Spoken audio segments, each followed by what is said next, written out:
One of the most misunderstood muscles in the human body is the quadratus lumborum, or the QL.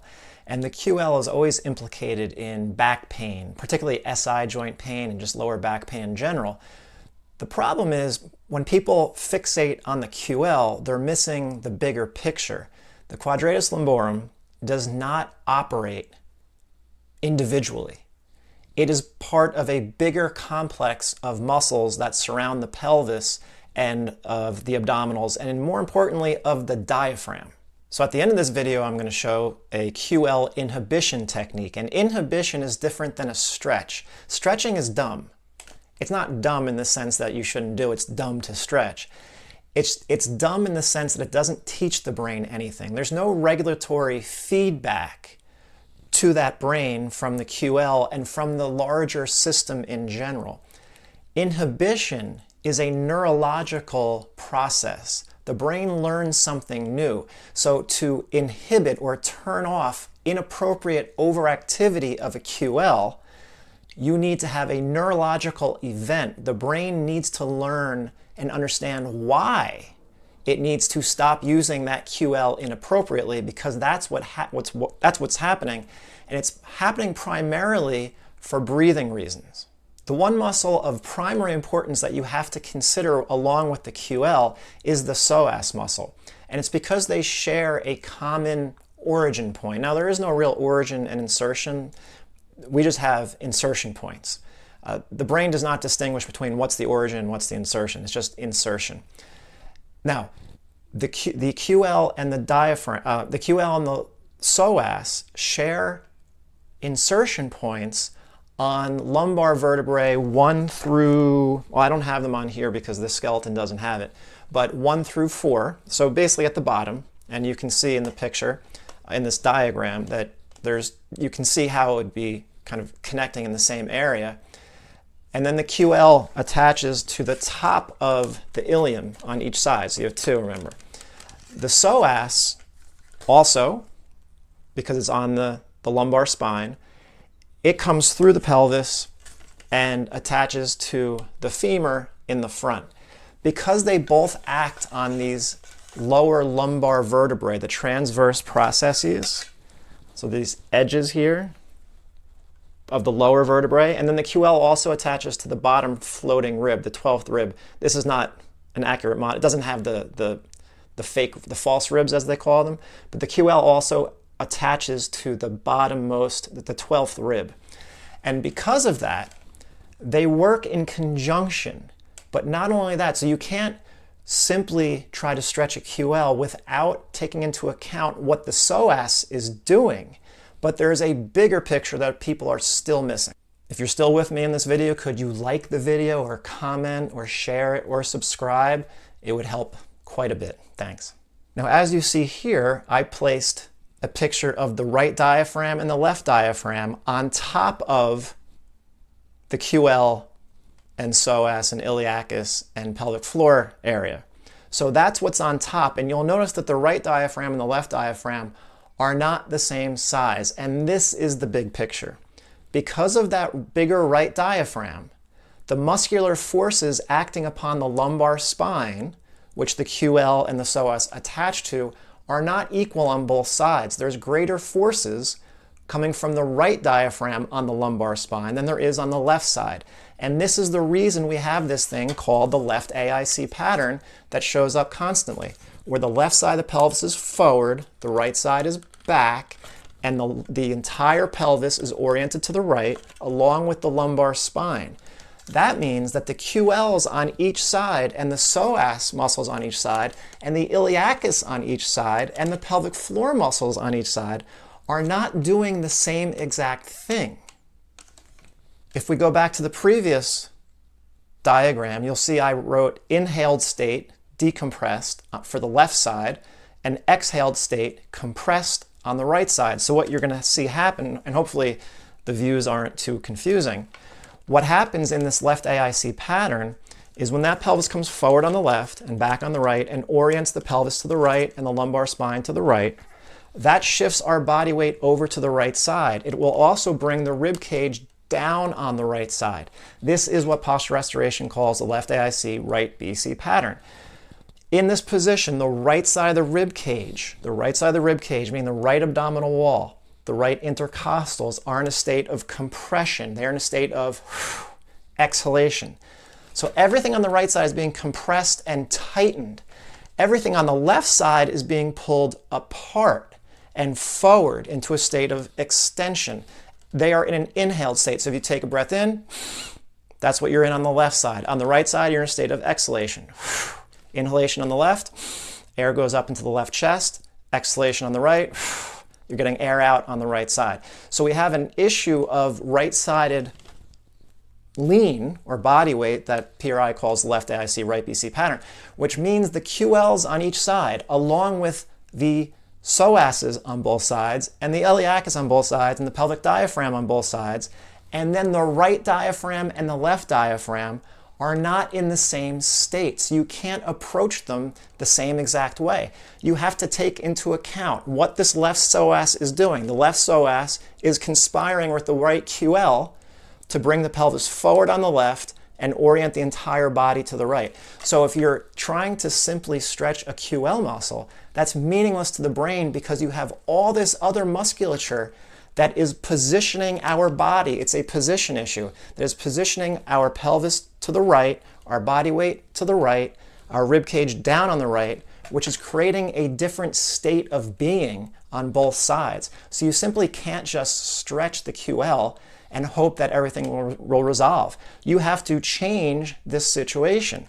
You have to be able to inhibit the left psoas, turn it off, by bringing the pelvis to the left, opening up the right side with air, and compressing the left side. So the left side has to compress, and the right side has to decompress with the pelvis turning to the left, because you are living compressed on the right, pelvis turned to the right, and this is how we're existing. And that's when you see the left shoulder higher than the right. This is everything that PRI talks about. If you don't know what PRI is, you'll have to watch my whole channel is about PRI. But this patterned position of the body, of the pelvis and the rib cage, and remember the diaphragms, this is a breathing issue. If you're not diaphragmatically breathing with both diaphragms, your QL on the right is going to be overactive as an exhaler, and it's working with the right abs to do that, the right internal obliques in particular. So the right internal obliques and the right QL are working as exhalation muscles. On the left side, you have no left internal obliques, and your left QL is not being used appropriately for exhalation. It's stuck in a state of inhalation. So the left side has to close, and PRI is called the left COA. And that is the technique that I'm going to show. When someone lies down on my table, you'll see when they lie on their left side, the right side is falling back. This person is falling backwards. When they lie on their right side, they are not falling backwards. That's just an example of someone will, in that position, in the picture on the left, that individual will have an overactive QL on the right side, along with the overactive right diaphragm, which is pulling their body back on the right. That's why you see this individual kind of falling back on the right. That doesn't happen on the opposite side. And this is the difference between someone who has an overactive right diaphragm, an overactive right abdominal wall, an overactive right QL before the session starts, and then afterwards he lies down, he's perfectly even. We inhibited, we stretched, if you want to call it stretch, but that's not really what it is. It's inhibition. We taught that individual's brain to get their pelvis to the left, to compress the left side, and open up the right side with air, which is what turns off the QL on the right side and turns on the QL appropriately on the left side. You don't have to strengthen the left side. You need to be able to exhale and get your left ZOA, your left abs on the left side. That's what you need to do for the left QL. And that's the result at the end of the session. So if you look at this position that I'm lying in, I'm lying on my left side. My right side is being elongated.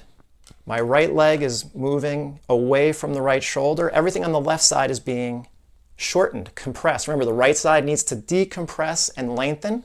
The left side needs to compress and shorten in order to get your body on the left side and open up the right side with air. So in the video, I just switched directions, so I'm facing you. And what you're going to see is that I bring my right hip forward. There I go. I bring my right hip forward, and then I reach with that right leg. And I just elongated the entire right side of my body, And then I'm just breathing into the right side of the rib cage while my left side stays compressed. My left shoulder and my left hip are closer together, and I'm breathing into that right side of my rib cage, and my right leg is higher than my right hip. So that is a right QL inhibition technique, a neurological event. So your brain is associating elongation of the right side.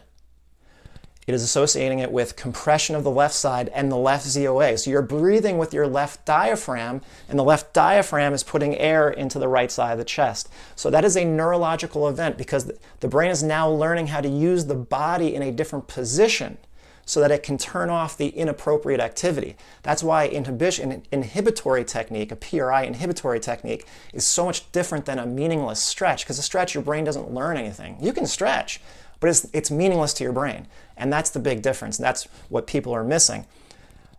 This also inhibits the psoas on the left side. Now, there's a bunch of caveats to this. That is not a simple, it seems simple, but some people won't be able to do it because of the following reasons. Some people may be too unstable in their left hip. They may need to work on building, using their left hamstring first, their left adductor first. They may need to learn how to shift their pelvis to the left first before they can start to open up the right side of the rib cage. It's never just one side or the other. That's the other thing you have to remember. Both sides empower the other side. Right side has to function, left side has to function, and when they're both functioning optimally, they allow the other side to function optimally. So some people are just too tight in other areas of their body for this to work appropriately. So it may work for you, it may not work perfectly for you because you might be too tight in other areas. That's why with PRI, everything is very individual, specific to the individual. You can find this technique on the PRI website. That's why I'm actually showing it, because it's freely available. If you look at their webinar on breathing in COVID times, it's there. There's other techniques also. But just realize, just because it seems easy, a lot of people won't be able to do it. If they have overactivity of the right SCM or this TMCC pattern that we talk about in PRI, might not work. People might just not do the technique correctly. They might not be in the right position. So there's a lot of intricacies and subtleties to these techniques. Oh, the other thing is you have to have pillows underneath your head to keep your neck bent to the right. If the neck is bent to the left, it's not going to work because this right SCM will be overactive in that position. To turn that SCM off, you have to lift the head up on the left side so that you're not overusing that right SCM. So without those towels, that technique will probably not work. So a towels or a pillow to keep that neck side bent to the right, as you're getting left abs and reaching with that right leg. So all these things have to come together to produce the outcome that we're looking for. So this technique is purely inhibitory. It's not very active. So what you may want to do if you use this technique is then pair it with activities that will strengthen the musculature on the left side, the left hamstring. So any 90-90 techniques for the left hamstring, the side-lying adductor pullbacks where you're learning to use your left inner thigh, anything that's using the left hip musculature, you could, after you do this, you could use the left hip musculature to complement this technique. Because getting the right side to open up is, again, kind of meaningless unless you're pairing it with a left side that is becoming more active, because that's what we need to do. We have to get off our right side and get onto our left side, and then go back and forth. But the biggest challenge is getting off the right side and getting the process started of reincorporating your left hip musculature into your life.